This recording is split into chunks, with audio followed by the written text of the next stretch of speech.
ఓం శ్రీ దుర్గాయ నమః. Hi friends, ఎలా ఉన్నారు ఫ్రెండ్స్? మరణం సంభవించే ముందు మనకు కొన్ని సంకేతాలు సూచనలు వస్తూ ఉంటాయి. అదేంటో తెలుసుకుందాం ఫ్రెండ్స్. మీరు కానీ ఫస్ట్ టైం నా ఛానల్ విజిట్ చేస్తే వీడియోని లైక్ చేయండి, షేర్ చేయండి. తప్పకుండా నా ఛానల్ సబ్స్క్రైబ్ చేయండి. సబ్స్క్రైబ్ చేసుకున్నవారు బెల్ ఐకాన్ క్లిక్ చేయండి. Thank you for watching friends. సాధారణంగా మనిషి ప్రమేయం లేకుండా మనిషి జీవితంలో జరిగేవి రెండు. ఒకటి మనిషి పుట్టుక, మరొకటి మరణం. ఈ రెండు మనిషి ప్రమేయం లేకుండా జరుగుతూ ఉంటాయి. ఈ క్రమంలోనే కొందరు మన ఆయుష్ తీరకుండా ఆత్మహత్యలు చేసుకుంటూ ఉంటారు. ఇలా ఆత్మహత్యలు చేసుకోవడం వల్ల వారి ఆయుష్ ఉన్నంత వరకు వారి ఆత్మ తిరుగుతూ ఉంటుందని, వారి ఆయుష్ తీరిన తర్వాత వారి ఆత్మ దేవుని సన్నిధికి వెళ్తుందని చెబుతూ ఉంటారు. అయితే మనకి మరణం సంభవిస్తున్న సమయంలోనే ముందుగా మనకు కొన్ని సంకేతాలు అందుతాయని పండితులు కూడా చెప్తున్నారు.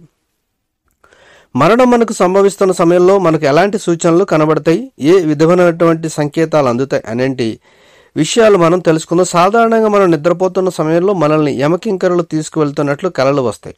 అలా కలలో యమకింకరులు కనబడితే మనకు మరణం త్వరగా వస్తుందని అర్థం. అలాగే కొందరికి గోడలపై యమకింకరులు మాదిరి వారి ఆకారం కనిపించడం జరుగుతుంది. ఇలా వారి కంటికి కనిపించినప్పుడే వారు మాకు సమయం దగ్గర పడింది, మేము చనిపోతాం అంటూ స్వయంగా వారి నోటికొండ వారు చెబుతూ ఉంటారు. ఇక అదేవిధంగా వారు ఎవరితోనైనా గొడవలు పెట్టుకున్నప్పుడు వారిని పిలిచి వారితో మాట్లాడడం జరుగుతుంది. అలాంటివన్నీ మనసులో పెట్టుకోకూడదు.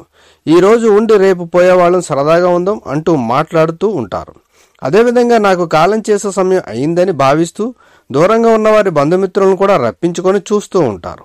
అయితే ఇలా మనతో మాట్లాడించడం అన్నీ కూడా మనం చనిపోతున్నామని చెప్పడానికి సంకేతం అని మరి పండితులు అంటున్నారు. కాబట్టి మరణం సంభవించే ముందు మనకి ఈ సూచనలు సంకేతాలు వస్తాయి. ఇది ఖచ్చితంగా పండితులు చెప్తున్న విషయం. Thank you for watching.